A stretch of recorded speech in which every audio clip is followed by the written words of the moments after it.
Welcome friends, let's get started. तो आपने मेरी machine learning in Hindi YouTube channel को बहुत अच्छा प्रतिसाद दिया है। तो अभी मैं GATE computer science and engineering के क्वेश्चंस विद सॉल्यूशन एक प्लेलिस्ट बना रहा हूँ, जिसमें हम गेट के क्वेश्चंस को सॉल्व करेंगे, उसके बेसिक्स को समझेंगे और टिप्स एंड ट्रिक के साथ इसको हम सॉल्व करेंगे, ताकि आप गेट में बहुत ही कम समय में अपने क्वेश्चंस को बना सके। ठीक है, तो लेट्स गेट स्टार्टेड।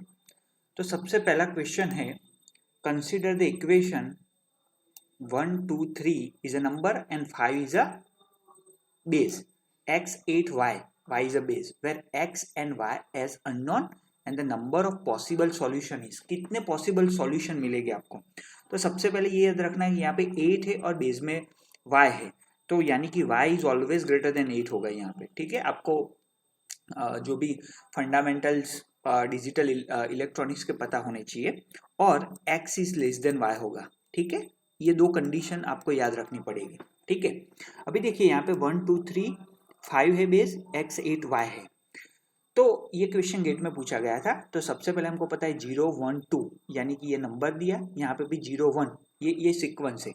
अभी हम क्या करेंगे, बेस से हम उसको मल्टीप्लाई करेंगे। तो 5 रेस टू 2, ये 2 है, तो 5 का raise to 2 into 1 number, 5 raise to 1, 5 raise to 1 into 2, 5 raise to 0 into 3 is equal to y raise to 1 into x and y raise to 0, इसका रेस टू 0 इंटू वाई।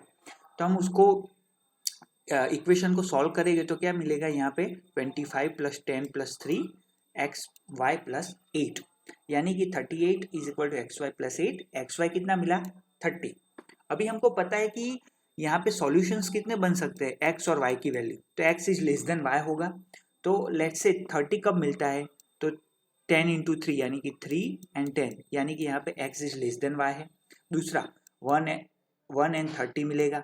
ठीक है, x की value 1, Y की 30, and दूसरा मिलेगा x की value 2 and Y की 15। हमको 6 एंड 5 भी मिलता है यहाँ पे, एंड 5 एंड 6 भी मिलता है। ठीक है, लेकिन यहाँ पे हमको पता है कि हमारा y क्या होना चाहिए, ग्रेटर देन 8। तो यहाँ पे y क्या है, 5 है, और यहाँ पे y 6 है, तो ये दोनों नहीं आएंगे, यानी कि हमारे पॉसिबल सॉल्यूशंस कितने हो गए, 3 हो गए। तो ये आंसर क्या आएगा, 3। तो आपको ये बात याद रखनी है कि जब भी ऐसा कोई क्वेश्चन आए तो बेस को कंसीडर करना पड़ेगा। ठीक है, ओके, नेक्स्ट क्वेश्चन। ओके, अभी इसको रब कर देते हैं। Okay, consider the C function. ठीक है, यहाँ पे दिया है आपको, और आपको पूछा गया है कि विच of the following is true. Okay, तो यहाँ पे देखिए, आपको एक फंक्शन में इंटीजर वैल्यू पास की है। स्टैटिक क्या करता है, वैल्यू को प्रिजर्व करता है, यानी कि वो वैल्यू को प्रिजर्व करता है at each and every iteration, value को प्रिजर्व करता है उसको। ठीक है, के और आई इज इक्वल टू जे, यानी कि आई और जे की वैल्यू इक्वल होगी तभी ये इसके अंदर जाएगा, अदरवाइज नहीं जाएगा, एल्स आपको 0 रिटर्न करेगा। ठीक है, तो हम देखते हैं कि किसमें क्या होता है। तो लेट्स से यहाँ पे फंक्शन कॉल हुआ, तो सबसे पहले आई की value I is equal to 50। Okay, I की वैल्यू 50 है, और के यहाँ पे लिखा है आई इज इक्वल टू जे। तो आप देखिए कि जब भी आई और जे की वैल्यू, यानी कि दोनों की वैल्यू 50 हो जाएगी, ओके, तो क्या होगा कि सबसे पहले अब देखिए वैल्यू क्या होगी, प्रिंट होगी, समथिंग प्रिंट होगी, और फिर के इज इक्वल एफ ऑफ आई, फिर से ये फंक्शन को कॉल करेगा, फिर से फंक्शन को कॉल करेगा। तो वैल्यू क्या है, 50, अगेन इसमें जाएगा और इसको कॉल करता ही रहेगा।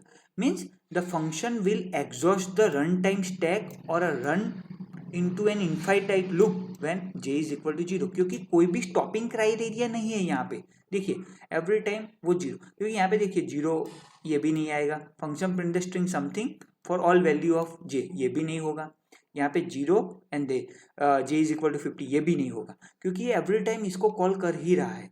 तो उसको थोड़ा डीप में समझ लेते हैं, पहले इसको रब कर देता हूँ। ठीक है, तो for any value of j other than 50, the function क्या करेगा, विल रिटर्न 0।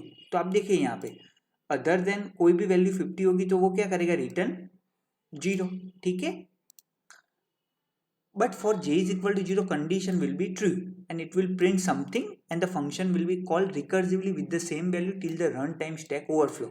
तो ये कॉल करता ही जाएगा, ये फंक्शन कॉल करता ही जाएगा इसको till the run time stack exhaust ना हो जाए तब तक, ठीक है। तो ये उसका आउटपुट होगा फोर्थ। आई होप आपको पता चल गया होगा, प्रैक्टिस करनी पड़ेगी आपको, ठीक है। नेक्स्ट क्वेश्चन आपको दिया गया है, a max heap is a heap where the value of each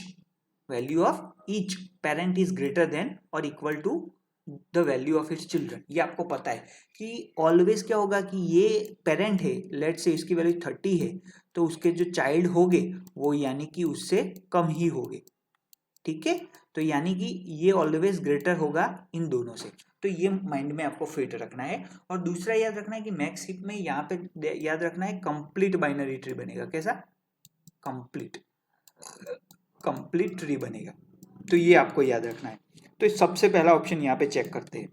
तो लेट्स सी, 10 सही है, ये भी सही है, ये भी, क्योंकि ऑलवेज यहाँ पे रूट है, सबसे बड़े है, ठीक है, कहीं पे भी वायोलेट नहीं हो रही, लेकिन यहाँ पे कंप्लीट ट्री नहीं बन रहा है, तो इस ऑप्शन को हम डिस्कार्ड कर दें। क्योंकि यहाँ पे देखिए, यहाँ पे ये खाली है, ये पोजीशन, तो यहाँ पे सबसे पहले क्या आ रहा था, कोई वैल्यू आ रही थी, लेकिन यहाँ पे पुट नहीं की, यानी कि ये ऑप्शन गलत है। दूसरा ऑप्शन देखते हैं, 10 सही है, 8 भी सही है, क्योंकि 10 के चाइल्ड में क्या है, 8 और 6 दोनों इससे छोटे हैं, ठीक है। फिर 8 है, तो 8 में चाइल्ड में देखिए 4, 5 दोनों उससे छोटे हैं, और 6 में 1, 2 दोनों छोटे, यानी कि ये ऑप्शन सही हो सकता है, ठीक है। आगे बढ़ते हैं, 10, 5, 6 सही है, ये सही है, लेकिन नीचे देखिए 5, 4, 8, तो यहाँ पे क्या है, 8 ये रूट से बड़ा है, 8 इज ग्रेटर देन रूट, यानी कि रूट से क्या है, बड़ा, तो ये कंडीशन वायोलेट हो रही है, तो ये ऑप्शन गलत है। उसके बाद देखिए 5, 2, 8, तो यहाँ पे भी कंडीशन गलत है, क्योंकि 8 कहाँ पे आएगा, रूट में आएगा। अगर जो सबसे पहली कंडीशन ये है कि रूट क्या है, ऑलवेज ग्रेटर देन और equal to the child, okay, तो ये ऑप्शन गलत है। तो हमारा आंसर क्या है, बी, कंप्लीट ट्री भी बन रहा है और कंडीशन भी वायोलेट नहीं हो रही है, ठीक है। नेक्स्ट, ओके, इसको पहले रब कर देते हैं। Okay, given the language L, A B A B B A, ये आपको याद रखना है, ठीक है। Which of the following string in L star, तो सबसे पहले देखिए इन चारों में से कौन सी स्ट्रिंग आप बना पा रहे हैं with the help of L. तो with the help of L सबसे पहला देखिए ए बी बन रहा है, यस, डबल ए बन रहा है, यस, बी डबल ए बन रहा है, यस, ए बी बन रहा है, ये, तो ये सही है, ये बन रहा है। दूसरा देखिए, डबल ए बन रहा है, डबल ए बन रहा है, बी डबल ए बन रहा है, डबल ए बन रहा है, ये भी बन रहा है, सही है भाई। थर्ड देखिए, बी डबल ए बन रहा है, यस बन रहा है, फिर डबल ए इसमें से बन रहा है, यस बन रहा है, ए बी बन रहा है, यस, डबल ए बन रहा है, यस, डबल ए बन रहा है, यस, लेकिन बी अभी अकेला रह गया, यानी कि बी किसी से भी नहीं बनता, तो ये ऑप्शन नहीं हो सकता।